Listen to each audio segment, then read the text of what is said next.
The spring of 1940. A storm of steel and fire descends upon Western Europe. It is called Blitzkrieg, lightning war, and its speed is as shocking as its brutality. In a matter of weeks, a continent is brought to its knees. Norway, Denmark, Belgium, the Netherlands, Luxembourg. One by one, they fall. By the 25th of June, the unthinkable has happened.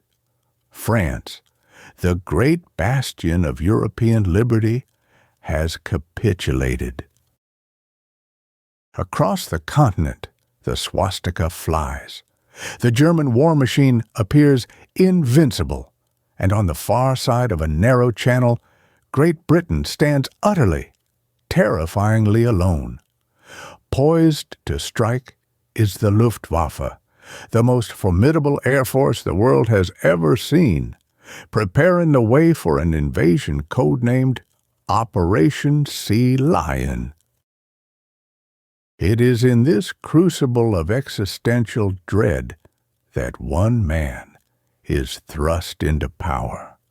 On May 10th, 1940, the very day Germany's armies pour into France, Winston Churchill becomes Prime Minister. For years, his had been a voice crying in the wilderness.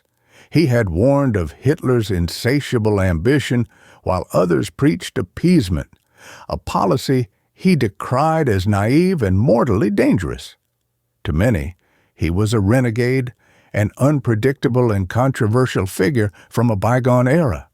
But his foresight, his profound understanding of the tyranny now consuming Europe, made him the one man for the one moment that mattered most.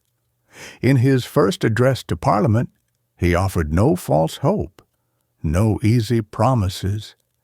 His words were stark, a raw covenant with his people. I have nothing to offer but blood, toil, tears, and sweat. That voice, gravelly and defiant, became the nation's rallying cry. As darkness fell over Paris, Churchill's resolve became the last flickering candle of resistance against total domination. His first act was to forge a weapon of national unity, a coalition government binding all major parties to a single cause: survival. He named himself Minister of Defense, seizing direct control of military strategy. The first test came almost immediately. In France, the British Expeditionary Force, alongside its allies, was being relentlessly driven to the sea, trapped at Dunkirk. Churchill ordered the impossible, an evacuation, Operation Dynamo. Between May 26th and June 4th, in what he would later call a miracle of deliverance, a vast armada of naval vessels and civilian boats rescued over 330,000 Allied soldiers from the beaches. The Army's heavy equipment was lost, a catastrophic blow, but its men, the very core of Britain's future defense, were saved. With France surrendered, the pressure mounted within his own government. Voices of reason, of pragmatism, urged him to open negotiations with Hitler to seek terms and save the nation from annihilation. But Churchill refused.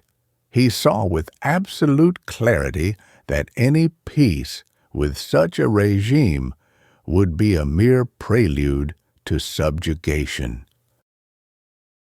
His refusal was more than a political decision. It was a moral stand against the tide of history, a defiant roar in the face of overwhelming odds.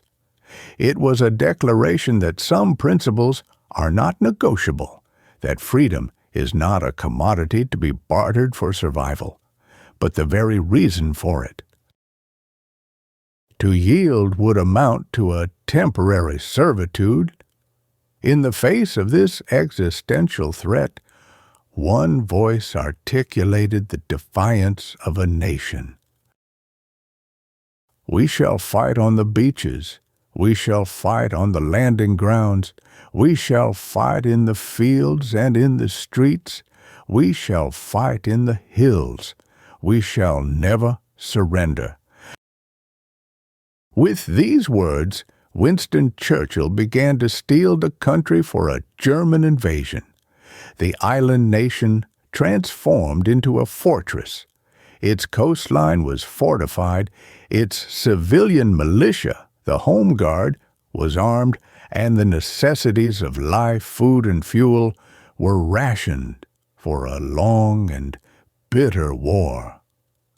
He walked through the smoldering ruins of bombed-out neighborhoods, a constant presence among ordinary citizens, his resolve lifting the morale of a people under siege. Then, in the summer and autumn of 1940, came the reckoning in the skies, the Battle of Britain. Churchill worked in lockstep with his military leaders, coordinating the island's air defense. The Royal Air Force, outnumbered but unyielding, held back the tide of the Luftwaffe, denying Germany the air superiority it so desperately needed. Churchill would immortalize their sacrifice, etching their heroism into the memory of a grateful world. Never in the field of human conflict was so much owed by so many to so few. With France fallen, Churchill refused to remain on the defensive. He launched smaller, daring raids against German positions across Europe, nurturing the embers of resistance through the shadowy operations of the Special Operations Executive and the newly formed British Commandos. In the months that followed, his focus sharpened on three vital priorities: preparing for future aggression, forging alliances overseas, and opening new fronts in the war. In March of 1941, he championed the Lend-Lease Act. Through it, the United States provided a lifeline of military supplies, ships, and food, without the demand for immediate payment. It was a policy that ensured Britain's survival. Churchill called it the most unsordid act in the history of any nation. Then, in June of 1941, Hitler unleashed Operation Barbarossa, a surprise invasion of the Soviet Union. Within days, Churchill, a lifelong anti-communist, pledged Britain's full support to Moscow. If Hitler invaded hell, he famously declared, I would at least make a favorable reference to the devil in the House of Commons. He recognized that the enemy of his enemy was, for now, his necessary ally. This was the dawn of the Grand Alliance, a fragile and improbable partnership between Britain, the United States, and the Soviet Union. Churchill moved swiftly to cement it, coordinating with President Franklin D. Roosevelt to extend Lend-Lease aid to the Red Army. British military missions were dispatched to Moscow, and a direct line of communication was opened with Joseph Stalin. Wary of the Soviet dictator's ultimate intentions, Churchill nonetheless held to a brutal, simple clarity. The primary threat had to be defeated first. In the unforgiving calculus of total war, ideology must sometimes bend to survival, and alliances are forged not in shared values, but in the crucible of a shared enemy. In the crucible of December 1941, the attack on Pearl Harbor forged an uneasy but essential Grand Alliance. For Winston Churchill, cooperation was now the central pillar of survival against Nazi Germany. His gaze, however, was fixed not on the shores of France, but on the sweeping deserts of North Africa. Here, British forces were locked in a desperate struggle with the Axis powers, a vital campaign to defend Egypt, secure the Suez Canal, and bleed Hitler's southern flank. By 1943, with victory in Africa achieved, Churchill championed a controversial strategy. He argued against a direct cross-channel assault haunted by the specter of catastrophic casualties. Instead, he advocated for an attack on what he famously termed Europe's soft underbelly. An invasion through Italy, he believed, would unhinge the Axis and draw German divisions away from the French coast. The campaigns in Sicily that July and on the Italian mainland in September did indeed lead to Italy's surrender, but they also mired the Allies in a protracted and brutal fight against German forces defending the mountainous terrain. The fulcrum of the war turned in November 1943 at the Tehran Conference. There, under immense pressure from both Franklin Roosevelt and Joseph Stalin, Churchill finally conceded.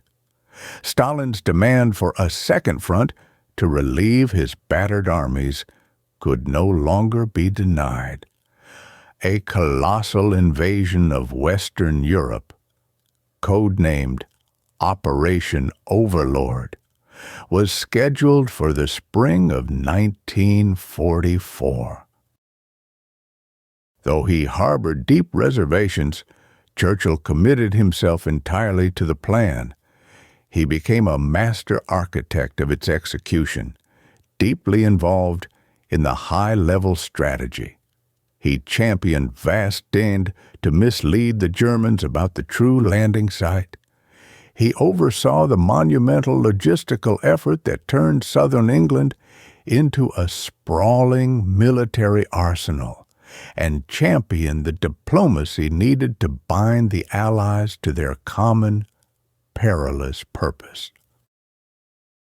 When the invasion finally came on the 6th of June, 1944, Churchill's leadership was a constant driving force. He paced the military headquarters, his energy restless and immense. He even planned to land in Normandy himself, to witness the battle firsthand, only to be dissuaded by King George VI for his own safety. Following the liberation of Paris in August, the Allied armies surged toward Germany. Churchill worked tirelessly to maintain British influence within a strategy increasingly dominated by American industrial might, always in close coordination with Roosevelt and Stalin. He threw his support behind General Montgomery's audacious gamble in September 1944, Operation Market Garden. It was a bold lightning strike aimed at securing a swift entry into northern Germany through the Netherlands. The attempt, however, ended in failure. It was a bitter setback, a stark reminder that even after the triumph of D-Day, the path to victory was not linear. It was a brutal calculus of risk and sacrifice, where even the most carefully laid plans could be undone by the simple, unforgiving realities of the battlefield. In the bitter winter of 1944, as the Third Reich launched its final, desperate gamble in the Ardennes, Winston Churchill moved with decisive speed. While American forces bore the brutal brunt of the surprise offensive known as the Battle of the Bulge, Britain's commitment to the alliance never wavered. General Bernard Montgomery's 21st Army Group was ordered to take command of the front's northern sector, a critical reinforcement in a moment of crisis. Churchill would later laud the heroic American effort, but was firm in his assertion that Britain had played its part with honor in the snow-choked forests that hosted one of the last great battles in Europe. As victory over Germany became an inevitability in 1945, Churchill's gaze shifted from the battlefield to the treacherous landscape of the post-war world. A new shadow crept across the continent, the immense and growing power of the Soviet Union. At the Yalta Conference in February of that year, he met with Franklin Roosevelt and Joseph Stalin, three men who held the fate of the world in their hands. They negotiated the spheres of influence, the destiny of Eastern Europe, and the architecture of a new United Nations. But Churchill was deeply troubled, fighting to preserve democratic governments against the encroaching tide of Soviet domination. When the news of Hitler's death finally came, Germany's unconditional surrender followed within days. In early May 1945, London erupted in celebration, and at its center was the heroic wartime leader. Yet, political fortunes are as fickle as the tide. With the war in Europe won, the nation's focus turned inward to the immense task of rebuilding and social reform. A general election was called in July, the first in 10 years. Despite his towering reputation as the nation's savior, Churchill's Conservative Party suffered a landslide defeat. The people had chosen Clement Attlee's Labour Party and its promise of a bold new social contract. The loss was a stunning blow, yet Churchill accepted it with grace. Though he stepped down as Prime Minister, his voice was far from silenced. Out of power, he transformed from wartime leader to global prophet, warning of Soviet expansion in his famous 1946 Iron Curtain speech. He would return as Prime Minister in 1951, but the years after the war marked his final chapter, that of the elder statesman. His leadership was a study in defiance. Through powerful oratory and an absolute refusal to countenance surrender, he rallied a people and guided a nation through its darkest hour. A master of strategy, diplomacy, and alliance building, he forged the partnership that would ultimately break the Nazi war machine. His character remains a subject of endless debate, a complex tapestry of courage, controversy, and eloquence. But his legacy is not one of simple victory, but of a defiant voice against tyranny, a testament to the enduring power of conviction when the world itself hangs in the balance. He was forged into a living symbol of resistance, a defiant answer to an age of tyranny.